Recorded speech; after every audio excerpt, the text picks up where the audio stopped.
Some extemporaneous or expressionistic thoughts on some recent um, activity on X. Um, I had a discussion. Well, first I had a discussion on Vogelin, which then touched on some um,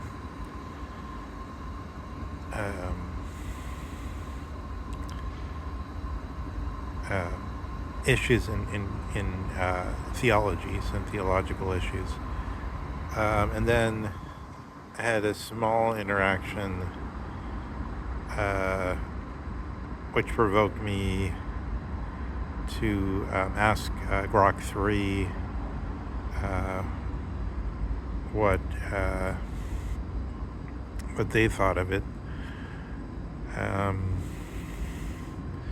and I got a vastly better, more responsive answer from GROK 3 than from anyone on X. I think that's generally because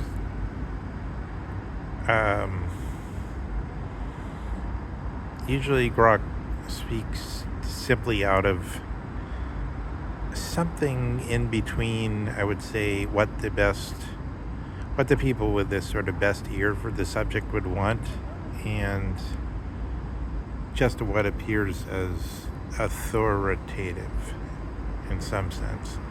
It appears to be backed by reference works and probably mostly drawn from people on, I don't know if it uses Reddit a lot, maybe it does, but sites like that where people are supposed to be giving arguments where they back up the arguments in some way with some kind of citations or something like that. So it has this advantage of being sort of correct so far as it goes, and then also to immediately be familiar with whatever you're talking about. So that sense, I could see where GROK is getting just to be a better discussant, as it were, than most people on X, because all the time if you talk to somebody on X, they're going to have some bent, which GROK doesn't have, some political bent, for instance, or some axe to grind in some respect. Like the other guy I was talking to is anti-Dugan, and I think it's Brazilian, the guy that he debated a number of years ago. But yeah, sometimes one can overcome this lack of shared or shared ground or underlying unity, but often one can't. But with the GROK, that's not a problem.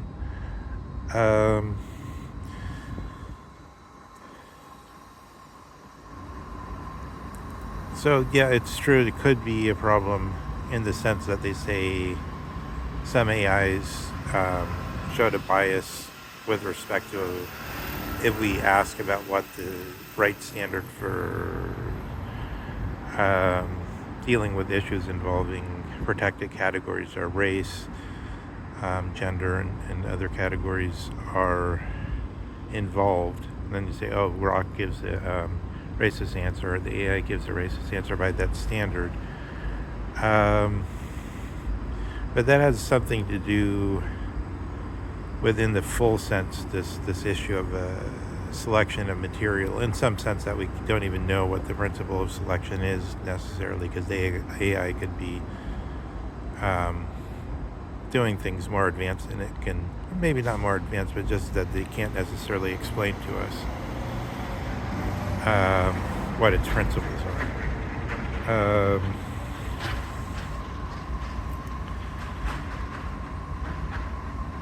Probably in the one that already happened for crude reasons, but in the future ones for sophisticated reasons, which could in principle be unraveled, but probably the Ariadne's thread would require too many human lifetimes to get to the end of it, and wouldn't really be worth it either, because it would just be the so-called random attempts of an AI to solve some pre-existing problem. For example, that I think it was O3 Mini. Was it O3 Mini? I don't know if that's the latest one, but one of the O3s, when asked to beat the best chess engine in the world, attempted to send the strong, realizing after a few tries it realized it was too weak and it didn't have a chance. It attempted to send the better chess engine false positions. So in effect, do what a chess hustler does and move the pawn 3 squares instead of 2, or change the position.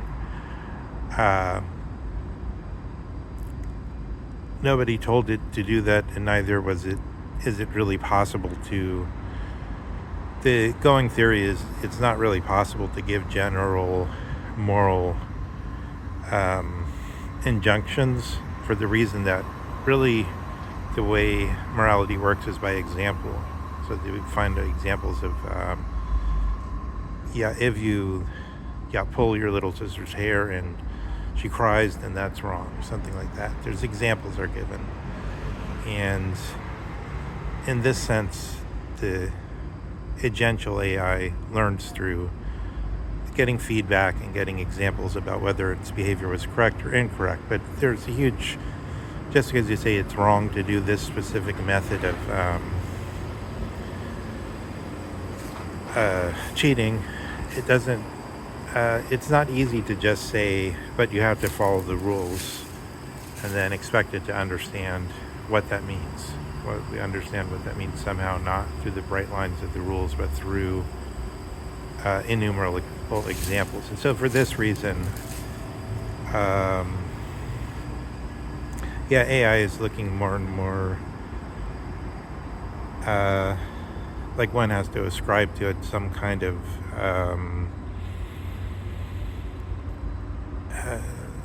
the reality of a kind that's never been seen before in a concrete way. But we can kind of say this is what it's doing. We can kind of describe it, but we can't really. We describe it to the extent that we explain to ourselves that what it's doing is something that even if in principle we might be able to learn it, it would be just sort of beyond our capabilities in a way, maybe just in terms of how many decades it would take to do. I guess there could be sub-computers that, I guess you could solve it that way. There could be, in principle, you could solve it by having some kind of secondary computer that would explain what the first AI was doing at a level that we could, even if not fully understand it, in some way communicate back with the original AI. Because we would get sort of a dumbed down version necessarily, because it's just, there would be too much. There'd be too many twists and turns to explain. Maybe it couldn't be done for that reason too.